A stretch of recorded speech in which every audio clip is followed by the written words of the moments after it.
Hey everyone, welcome back to my channel. Thank you so much for watching. My name is Dr. Ritu Dharma. Welcome you all.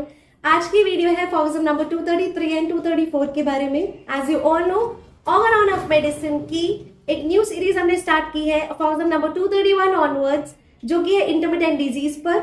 और उसमें हम बात कर चुके हैं intermittent diseases की डेफिनेशन के साथ साथ कैटेगराइजेशन. और लास्ट कुछ फॉर्म्स में हमने बात की है ऑल्टरनेटिंग डिजीजेस के बारे में, डबल ऑल्टरनेटिंग डिजीजेस के बारे में. So if you have missed those videos, do check out the description below.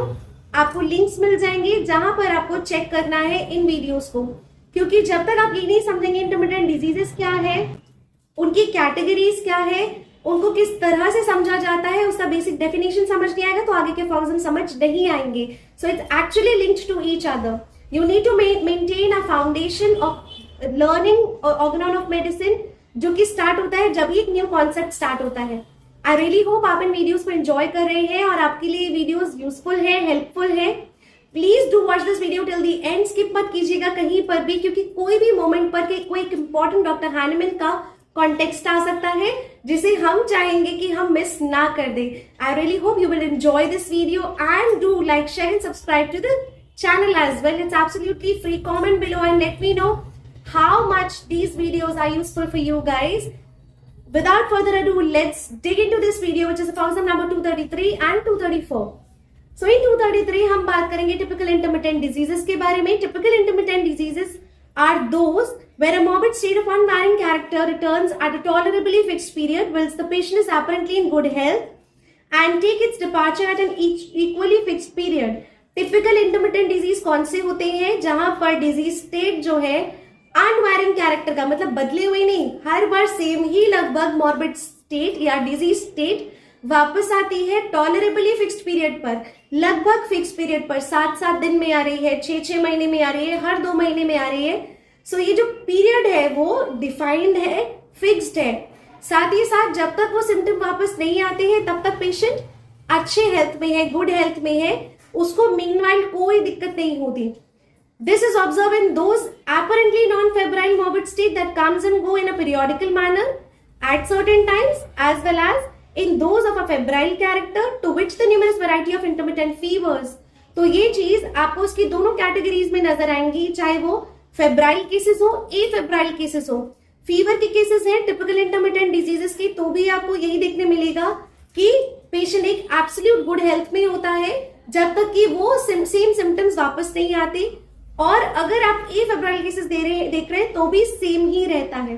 So there is nothing change. एक बेसिक डेफिनेशन जो टिपिकल इंटरमिटेंट डिजीजेस की है वो वैसी ही रहती है दोनों ही कैरेक्टर्स में और दोनों ही कैटेगरीज में. तो इंटरमिटेंट फीवर्स हो या फिर एफेब्राइल केसेस हो, both are same. Form number 234, those apparently non febrile. अब जो नॉन फेब्राइल है, एफेब्राइल है, टिपिकल इंटरमिटेंट डिजीजेस है, periodically recurring morbid states just alluded to and observed in one single patient at a time. It's very important.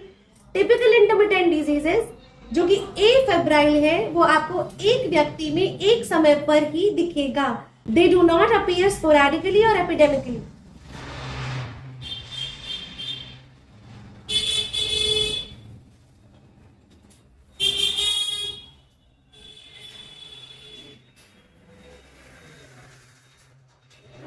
They do not appear sporadically or epidemically. It's very important कि sporadically और epidemically नहीं दिखता है, spores में नहीं दिखता, बहुत सारे लोगों को ग्रुप्स में नहीं हो रहा है, एपिडेमिक की तरह नहीं होता है.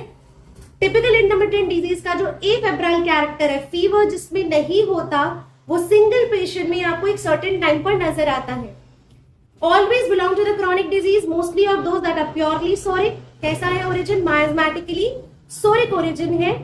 Are but seldom complicated with syphilis. जैसे हमने पहले पढ़ा था कि ऑल्टरनेटिंग डिजीजेस भी कई बार कॉम्प्लिकेट हो जाते हैं सिफिलिस से, प्योरली सोरिक होते हैं and are successfully treated by the same means. और उसी तरह से आप ट्रीट करते हैं जैसे कि माइजम होता है behind. Yet it is sometime necessary to employ an intermediate remedy, a small dose of potentized solution of cinchona bark in order to extinguish completely their intermittent type. A beautiful line. Underline this is very important. लेकिन कई बार miasm पता होने के बाद भी बहुत जरूरी हो जाता है कि आप एक इंटरमीडिएट रेमेडी दें. क्या रेमेडी देनी है आपको? अगर आप उसका इंटरमिटेंट टाइप खत्म करना चाहते हैं तो आप सिंकोना बार्क देंगे पोटेंटाइज्ड सोल्यूशन, ताकि इसकी जो रेकरेंस है वो खत्म हो जाए, इंटरमिटेंट टाइप खत्म हो जाए।